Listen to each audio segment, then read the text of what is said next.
You guys, I got another tutorial video for you. Merry Christmas. Today is Wednesday. I'm sorry, today's Wednesday and Christmas is in just 2 days, and I have a few more last minute gifts I have to make for my sister and family. So what I'm going to do for my sister is I'm going to armor etch this wine glass I got from Dollar Tree. And so what you're going to need is a glass, vinyl, your cutting mat, armor etch. You can find this online on Amazon, at Hobby Lobby, Joann's, and Michael's, I think. I don't know if they have it anymore at Michael's, but I remember someone said they found one at Michael's. I got this jar for about $11.99. I've had it for about a year now, and it still works. So if you guys have armor etch still in the bottle, don't throw that away, okay? It still works, I promise.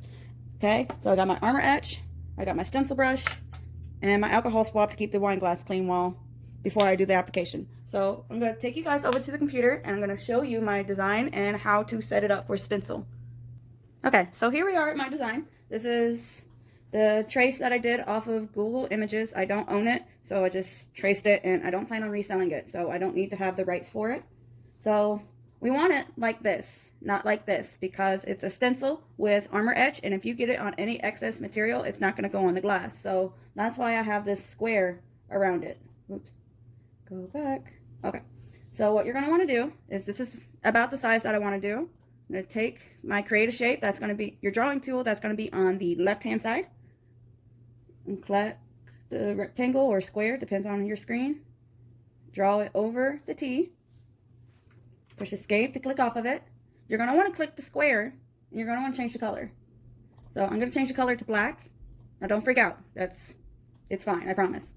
You highlight the square and the T on the inside, right click, make compound path. And what that does is it's going to cut out this whole, I'm going to want to use this whole white area for it to cut out. So that's how I'm going to have mine set up. It's the exact same as this one. So I'm just going to drag that off to the side. And you guys saw that I'm using my cutting mat. So the #1 issue with silhouette users is they forget to turn on or off their cutting mats. And my previous project, I didn't use a cutting mat. I used my roll feeder, which you guys can check out my profile and check out my tutorial on that. It's absolutely amazing, I think. So we go here to design page setup. My machine is set to Cameo 4. My cutting mat, I'm going to use the 12 by 12. And then I'm just going to leave the media size and set that to 12 by 12 also, even though my media size is much smaller. But that gives the machine open room to see, okay, this is cutting mat material. I can cut wherever I want on this cutting mat. Okay? And so, I'm going to push send. And a lot of other issues is that it looks kind of blotchy like this. It looks like full lines. Just highlight that in your send screen. And then I'm using a CB09 blade instead of the auto blade. I prefer CB09. It's a trial and error thing. I can do a tutorial on that another day also to try to help some people out try to learn it. I don't suggest doing it until after your machine is out of warranty. I've had my machine for a year now. It's past its manufacturer warranty, so if I put a third-party tool in it and something happens to it, that's my responsibility. That's not on silhouette, okay? So cut, set that to my ratchet.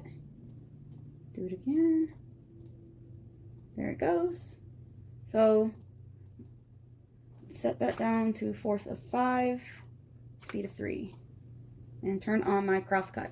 What a crosscut does is that each one of the lines, zoom in, is going to cut off into the little bit of excess, so that way it's an easy peel up. So if you have like a very fine detail like this, having that crosscut on is going to help so much weeding it out of the material, I promise. I always use crosscut on all my cuts. So we're going to go over to the Cameo and let it cut, so be right back. So now I'm at my Cameo, it's all set up, ready to go. You guys know me, I love pulling out my roll feeder tray so that way it holds my mat. And always with the Cameo 4, crossbar up. I last time used my roll feeder, yep, it was down. So when you use your roll feeder, you can pull down the crossbar and just do a straight cut. And I always forget. One day I'll remember, but that's why I have my reminder to check my crossbar. Because if your crossbar is not up on your Cameo 4, the mat isn't going to feed through correctly. And it's going to hit that bar, and it's going to get all kinds of crooked and winky. So, got our mat. Oh, while I'm at it, I'm going to move my roller back to the default area. Make sure I lock that. Line up the mat. Okay, lay that down. And we're going to push send. Maybe. Oh, this doesn't want to work right. Hold on one second. All right, so we finally got that going. So I'm going to show you guys the after results, and I'll get right back to you. Okay guys, so something good didn't happen, but I can fix it. I know how to fix it, and I'm going to show you guys how to fix it. And I'm going to try to show you with my camera on tripod still. Can you guys see that it ate up my vinyl? Yeah, I don't want that on the cup like that when I'm stenciling and doing etching. So what I'm going to do is I'm going to slow down the speed, and I'm going to adjust my CP09 blade, which is basically a ratchet blade. So what I'm thinking is what happened is that I used too much speed and too much blade. So we're going to drop that down a little bit more, and then we're going to recut it on this same sheet. But remember, don't unload your mat. If you unload your mat, it's not going to cut correctly from where you have it on the screen, and I'm going to show you a trick that I've done myself multiple times. So I'll be right back. Okay, so we're back at the computer, and it didn't cut right the first time. So you're going back to design, and I'm going to duplicate it. I'm going to bring it over just a hair. So that way, I have all this space I still have to use up on that material. So I'm not going to unload because it's still loaded in the machine. So it's still thinking that, hey, we're going to cut this one out next. But no, we're not. We're deleting that sucker, okay? So delete that first one because we know that first one didn't cut right and it was sitting right here. So we can't recut it and put it right there. So what I did is I duplicated it, drag it over, and then deleted the original. So now when we go to the sim panel, I'm going to drop that speed some more. And I'm going to drop the force down 1. So hopefully that should cut right again this time. And I'll show you guys the ending results of that. So I just pushed send, and this is my old, marking my old decal that didn't work out so well. So as you saw, hopefully it didn't do it too fast. That it scooted over real quick, and it's doing it on this area now instead of on this area. So fingers crossed that it works out this time. Okay, weaving that design was an absolute nightmare, but we got it done, okay? Oh my goodness, I had to puzzle piece a few pieces. I had to work some magic. Because, yeah, I even cut it a third time just to make sure that I had another piece that is workable. And what I actually did is on those 2 other ones that I made, I puzzle pieced each little petal that I wanted to do just to make it look right. And yeah, I won't be doing that design again that small. It's a pretty design, but it'll be good for a print and cut or something else. Nothing that small and tedious. So, where were we? We were, sorry for the camera shake. Trying to adjust you guys a little better here. There we go. So we got our armor etch. I got my glove, I got my stick, and I got my decal hiding right there. So it's a little old. I haven't used it. Like I said, it's been about a year old, but it's still good because I just used it last week. But it never hurts to stir. Okay, guys? When in doubt, stir. Scrape all that off. Got in my armor etch jar down there. So here's the fun part. We gotta try to get this on this wine glass as level as we can. So, got my swab. Clean my glass up a little bit. Trying to make sure I can get that lint off. Looking good, looking good. Alright. The reason why I like doing etch glasses versus vinyl glasses is that they are dishwasher safe. And everything that's dishwasher safe is always a perk in my agenda. Okay, let that rest. Okay, so you guys, we have a love-hate relationship with oval surfaces. So I don't know if you can see this pretty well, but I'm going to fold it down in the middle as best I can. Level it out to the glass. Ooh. Alright, it's on there. It might be a little crooked, but it should be alright. So it's on the glass-ish, but once you lift up, everything else is basically stuck where it's at. So you start from the middle, and push your way out. Okay? Push your way out to get that vinyl sticking. There we go. Yeah, it's a little crooked, but there's no fixing it now.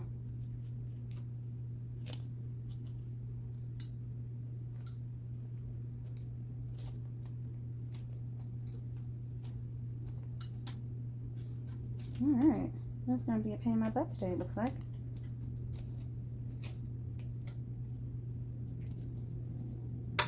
Alright, we're going to take this glove back off and I'll put it back on here in a minute.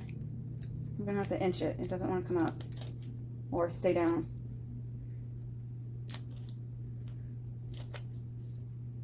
Yeah. Always when I'm making a video, nothing wants to go right. Always. So while I'm inching this, I'm going to come back to you guys because this might take me a minute. Whew, okay, that was a nightmare in itself. Reminder to Tanika, don't use this type of design this small. But we're going to make it work. It's last minute Christmas gift. making this sucker work. I am determined, okay? All right, so we got all that pressed on. That took a good minute. I had to inch it all down by hand. And thank goodness for those extra pieces that I cut, because, yeah, I lost some of those little petals. Which, it'll work out in the end, I hope. So, this is how it should look. Ignore these little wrinkles if you can see them. They're not part of that design. So long as you can get your vinyl to stick on the edges and you're not getting all over the place with armor etch, you should be good. So we're going to set that back there. Throw my glove back on. And this is the fun part. Now we get to the less stressful part. My favorite part, the less stressful. Because I have no rum, I have no wine on me today. I'm going to be a good girl. And get my crafts done early. And then I can just chill, go to work, and then chill some more for Christmas. I'm excited. Okay, so what you're going to want to do is you got your armor etch. You just dip your brush in your bottle. You just dab it on there. Okay? Don't do the swiping. Swiping doesn't work. You just dab it and be generous with it. You use as much as you want. The more the merrier. I've had this for a while, so it won't hurt to use it up if I can. Which I don't think I'm going to, because I still have a lot in this bottle. Then if you guys don't like this video, let me know and I will redo etching glass with a better design. But I mainly like showing you guys I make errors too. I am not perfect. No one's perfect. It took me a while to actually get etching down correctly. I'm all self-taught. I haven't went to any classes with my silhouette. I haven't went to any classes with any of the stuff that I do. I just think about what I'm doing, think it through. YouTube is your best friend, okay? YouTube is amazing. Like, everything I've learned is all from people from YouTube and me doing some reading, some practicing, and trial and error. Like, I like to say I'm my mother's daughter. I am too crafty, and I'm trial and error to a T. I got a little bit on there, but that should be okay. There we go. If you can, try not to get outside your box. I got a little bit at the edge of my brush I didn't notice. Because once this stuff is on there, it is on there. It's gonna etch whatever's under it that's etchable. Okay? So make sure and get the big spots. I want to make sure and fill in that T the best I can.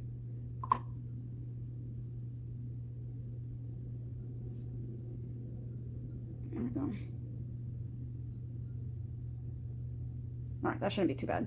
I hope. Fingers crossies. So this is what it's going to look like at the end after you're done doing all your etching cream. You're going to let that sit. Okay? You can let that sit up to 10 minutes, 15 minutes, 20 minutes, 30 minutes. It all depends up to you. But I myself, I have some errands I have to do. And I have an order that I have to try to work on by the end of the day for a customer. So I'm probably going to let that sit for at least half an hour to 40 minutes. The longer you let it sit, it's not going to hurt anything. So let it sit. Do what you got to do.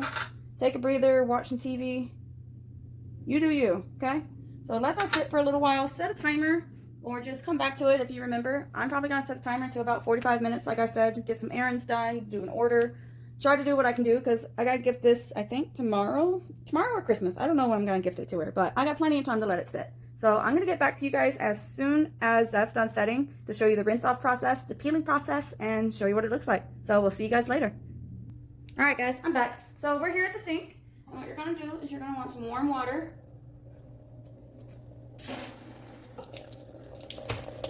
To a trickle. Let that warm up.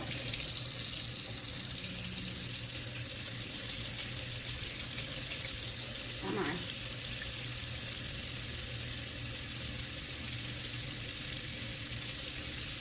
Any day now.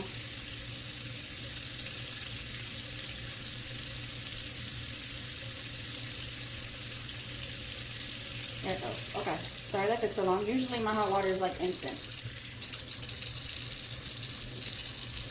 We're going to get some warm water down to a steady stream, but not big. Don't know if you guys can see that, but that's just about perfect. So we got our brush. I'm going to wipe that down. Clean that off a little bit. And now we got our glass.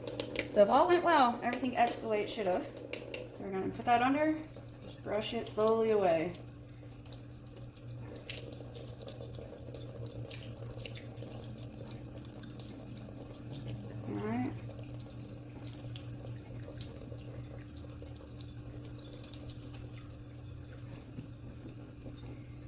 it's not very good etched or it's really botchy because of the vinyl of how I had it set, I may not gift this at all.